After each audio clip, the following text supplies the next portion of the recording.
ಇನ್ಯಾವ ಗ್ಯಾರಂಟಿನೂ ಬೇಡ ಮೇಡಮ್ ನಮಗೆ. ಗ್ಯಾರಂಟಿ ನಾವು ಕೇಳಿದ್ವಾ ಗ್ಯಾರಂಟಿ ಕೊಡಿ ಅಂತ? ನಾವು ದುಡ್ಡು ಇಸ್ಕೊಳಕ್ಕೆ ನಾವು ರೆಡಿ ಆಗ್ತಾ ಇಲ್ಲ, ಒಗ್ಗಟ್ಟಿಗೆ ರೆಡಿ ಆಗ್ತಾ ಇದೀವಿ. ಅಲ್ಲಲ್ಲ ನಾವು ಕೇಳಿದ್ವಾ ಗ್ಯಾರಂಟಿ ಕೊಡಿ ಅಂತ? ನಿಮ್ಮ ಸ್ವಾರ್ಥ ಕೊಟ್ಟಿದ್ದೀರಾ, ಅದು ನಂಬ್ಕೊಂಡು ಓಟ್ ಹಾಕಿಲ್ಲ. ಇಂದಿರಾ ಗಾಂಧಿ ಅಮ್ಮನ್ ನಂಬ್ಕೊಂಡು ಓಟ್ ಹಾಕಿದೀವಿ. ಹೆಂಗಿದೆ ಓಪನಿಂಗ್ ಥ್ರಿಲ್ಲು? ಕಾಂಗ್ರೆಸ್ ಅಂದ್ರೆ ಬಡವ್ರ ಪಕ್ಷ ಅಂತ ಓಟ್ ಹಾಕಿದೀವಿ ನಾವು. ಇನ್ನ ನೀನ್ ಕೊಡ ನೀನ್ 5 ಗ್ಯಾರಂಟಿ ಏನ್ ಕೊಟ್ಟಿದ್ಯಾ? ಹೆಣ್ಮಕ್ಳು ಫ್ರೀ ಕೊಟ್ಟಿದ್ಯಾ, ಗಂಡ್ ಮಕ್ಳ ಹತ್ರ ಜಾಸ್ತಿ ತಗೊಂತಾ ಇದೆಯಾ? ಇದಕ್ಕೆ ಏನು ಉತ್ತರ ಕೊಡ್ತೀಯಪ್ಪ? ಏನು ಉತ್ತರ ಕೊಡ್ತೀಯ ಇದಕ್ಕೆ? ಹೇಳು ಒಂಚೂರು. ಇನ್ಕಮ್ ಟ್ಯಾಕ್ಸ್ ಜಾಸ್ತಿ ಮಾಡಿದ್ಯಾ, ಬಸ್ ಚಾರ್ಜ್ ಜಾಸ್ತಿ ಮಾಡಿದ್ಯಾ, ರೈಲ್ವೆ ಟಿಕೆಟ್ ಜಾಸ್ತಿ ಮಾಡಿದ್ಯಾ, ಊಟ ತಿಂಡಿ ಜಾಸ್ತಿ ಮಾಡಿದ್ಯಾ, ಎಲ್ಲಾನು ಜಾಸ್ತಿ ಮಾಡಿದ್ಯಾ. ಹೆಂಡತಿ ಹತ್ರ ಕಿತ್ಕೊಂಡು ಗಂಡನ್ ಕೊಟ್ಟಂಗಿದ್ಯಾ. ನೀನ್ 5 ಗ್ಯಾರಂಟಿ ಕೊಟ್ಟು ಸಂಸಾರಗಳು ಹೊಡೆದಿದ್ಯಾ. ಗಂಡ ಒಂದು ಮಾತು ಅನ್ನಂಗಿಲ್ಲ, ಹೆಂಡತಿಯರು ಏನ್ ಮಾಡ್ತಾರೆ, ಆಧಾರ್ ಕಾರ್ಡ್ ತಗೊಂಡು ಹೊಂಟೋಗ್ಬಿಟ್ಟಿರ್ತಾರೆ. ನೀನ್ 5 ಗ್ಯಾರಂಟಿ ಕೊಟ್ಟು ಸಂಸಾರ ಹಾಳು ಮಾಡಿದ್ಯಾ. ಯಾರ ಮನೆಯಲ್ಲೂ ಸಂಸಾರ ನೆಟ್ಟಿಗಿಲ್ಲ. ನಿನ್ ಗ್ಯಾರಂಟಿನೂ ಬೇಡ, ನಿಮ್ ಕಾಂಗ್ರೆಸ್ ಸವಾಸನೂ ಬೇಡ.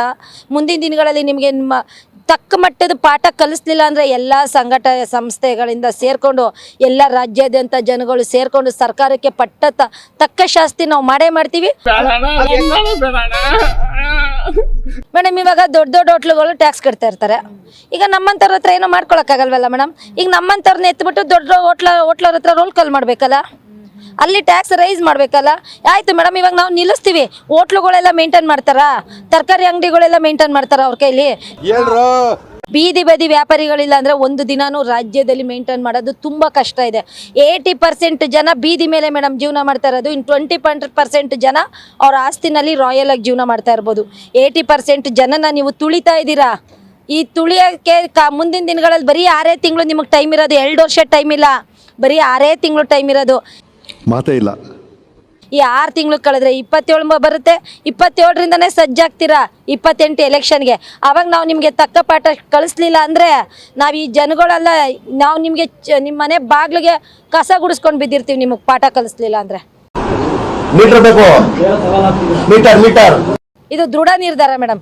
ಇವತ್ತು ಇವ್ರು ಇದು ಮಾಡಲಿಲ್ಲ ಅಂದ್ರೆ ಇದು ಉಪವಾಸ ಸತ್ಯಾಗ್ರಹನೂ ಆಗುತ್ತೆ, ಬೃಹತ್ ಮಟ್ಟದಲ್ಲಿ ಪ್ರತಿಭಟನೆನೂ ಆಗುತ್ತೆ, ವಿಧಾನಸೌಧಕ್ಕೂ ಮುತ್ತಿಗೆ ಹಾಕ್ತೀವಿ.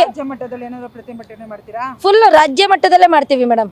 ನಾನು ಇವತ್ತು ಕರ್ನಾಟಕ ರಾಜ್ಯ ರೈತೋದಯ ಹಸಿರು ಸೇನೆ ಸಂಘಟನೆಯಲ್ಲಿ ಬೆಂಗಳೂರು ನಗರ ಅಧ್ಯಕ್ಷೆ ಆಗಿದ್ದು. ಆಯ್ತು, ಆಮೇಲೆ ಈಗ ರಾಜ್ಯ ಮಹಿಳಾ ಅಧ್ಯಕ್ಷೆಯಾಗಿ ಪೋಸ್ಟಿಂಗ್ ಆಗಿದೆ. ನಾವು 1008 ಮದುವೆ ಮಾಡಿಸಿದ್ವಿ. ಪ್ರತಿಯೊಂದು ಉಚಿತವಾಗಿ ಕೊಟ್ಟು ಸೀರೆ, ತಾಳಿ, ಕಾಲುಂಗ್ರ, 10,000 ರೂಪಾಯಿ ಬಾಂಡೆ ಸಾಮಾನು, ಸರ್ಟಿಫಿಕೇಟ್ ಸಮೇತ ಕೊಟ್ಟಿದ್ವಿ. ಆವಾಗ ಯಾವ ರಾಜಕಾರಣಿಯರು ನಮ್ಗೆ ₹1 ಹೆಲ್ಪ್ ಮಾಡಲಿಲ್ಲ ಮೇಡಮ್. ಬೀದಿ ವ್ಯಾಪಾರಿಗಳು ನಮಗೆ ತರಕಾರಿ ಕೊಟ್ಟರು, ರೇಷನ್ ಕೊಟ್ಟರು, ಹಣ್ಣು ಹಂಪಲು ಕೊಟ್ಟರು. ಬೀದಿ ವ್ಯಾಪಾರಿಗಳು ಕೊಟ್ಟಿದ್ದಾರೆ, ನಮಗೆ ಲೋಡ್ ಗಂಟ್ಲೆ ಕೊಟ್ಟಿದ್ದಾರೆ.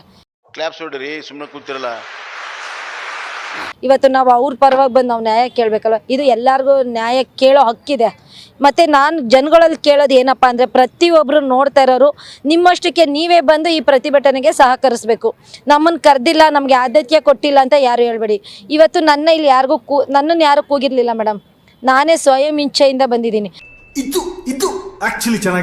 ನಾನೊಂದು ರೈತರ ಸಂಘದ ರಾಜ್ಯಾಧ್ಯಕ್ಷೆ. ನಾನು ಯಾಕೆ ಬರಲಿ ಅಂತ ನಾನು ಮನೆಯೊಳಗೆ ಕೂತ್ಕೊಂಡಿಲ್ಲ. ನಾನು ಸ್ವತಂತ್ರವಾಗಿ, ನಾನು ಇಂಡಿಪೆಂಡೆಂಟ್ ಆಗಿ, ವಾಲಂಟ್ರಿಯಾಗಿ ಬಂದು ಇದು ಪ್ರತಿಭಟನೆಗೆ ಕೈ ಜೋಡಿಸಿದ್ದೀನಿ. ಹಂಗೆ ಎಲ್ಲ ರಾಜ್ಯದ ಜನಗಳು ಬಂದು ಈ ಪ್ರತಿಭಟನೆಗೆ ಜಾತಿ ಭೇದ ಭಾವ ಇಲ್ಲದೆ ಬಂದು ಕೈ ಜೋಡಿಸ್ಬೇಕು ಅಂತ ಕೇಳ್ಕೊಂಡು ನಾನು ಇಷ್ಟು ಹೇಳಕ್ಕೆ ಇಷ್ಟಪಡ್ತೀನಿ. ಓಕೆ ಫ್ರೆಂಡ್, ಬಾಯ್. ನಿರಂತರ ಸುದ್ದಿಗಾಗಿ ನಿರೀಕ್ಷಿಸಿ TV9. ಕ್ಯಾಮರಾಮನ್ ಗಿರಿರಾಮ್ ಜೊತೆ ಜಂಗ್ಲಿ.